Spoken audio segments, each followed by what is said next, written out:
வணக்கம் உறவுகளே, வாழ்க வளமுடன். இன்றைக்கி நம்ம ஒரு பேபி ரெசிபி பார்க்கலாம். இது பேபிஸ்க்கு மட்டும் இல்லை, பெரியவங்க நாமளும் சாப்பிடலாம். பேரிக்காய் வச்சு நம்ம பண்ணலாம். பொதுவாக நம்ம கேழ்வரகு நம்ம குழந்தைங்களுக்கு எல்லாருமே நம்ம கொடுப்போம். கேழ்வரகுல நிறைய கால்சியம் சத்து இருக்குது. அவங்களோட பாப்பாஸோட வெயிட் கெயின்ஸ்க்கெலாம் நிறைய யூஸ்ஃபுல்லாக இருக்கும். எல்லாருமே நம்ம கேப்ப மாவுலாம் நிறைய ரெசிபிஸ் நம்ம பண்ணி கொடுக்குறோம். ஆனால் நிறைய பேர் என்ன சொல்கிறீங்க அப்படின்னா, கேப்ப மாவு யூஸ் பண்ணுறதுனால குழந்தைங்களுக்கு மலச்சிக்கல் வருது அப்படின்றது. ஸோ இப்போ நம்ம பாலாக கொடுப்போம். பாலாக கொடுக்கும்போது கண்டிப்பாக மலச்சிக்கல் வர வாய்ப்பு கிடையாது. இந்த மாதிரி மாவாக கொடுக்கும்போது கண்டிப்பாக மலச்சிக்கல் நிறைய குழந்தைங்களுக்கோ பெரியவங்களுக்கோ வரதுக்கு வாய்ப்பு இருக்குது. ஸோ அதை ஓவர் கம் பண்ணுறதுக்காக நம்ம கேழ்வரகோட பேரிக்காய் சேர்த்துக்கலாம்.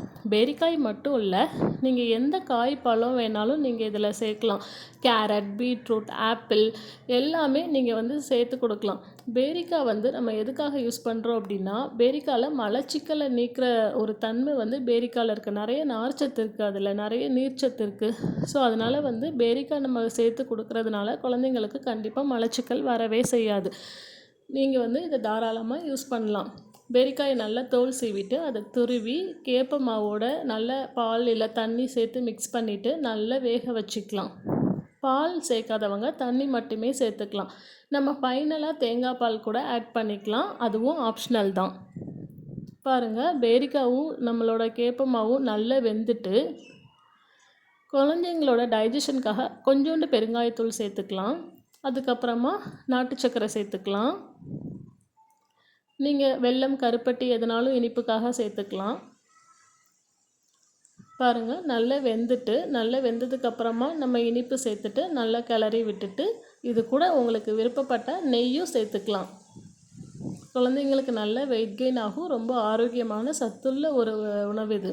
இதை அப்படியே நீங்கள் ஸ்பூனில் ஊட்டி விடலாம். உங்கள் குழந்தைங்க சாப்பிடுவாங்க அப்படின்னா, ஒருவேளை இதை மென்று சாப்பிட்றதுக்கு உங்கள் குழந்தைங்களால முடியல அப்படின்னா, இதை கிரைண்ட் பண்ணிக்கோங்க.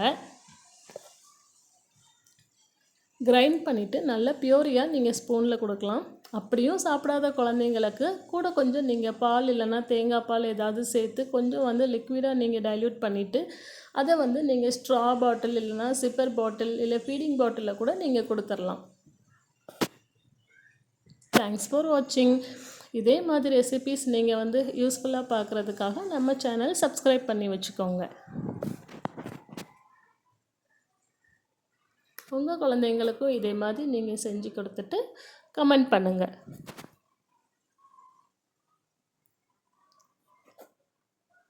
நாமளும் குடிக்கலாம்.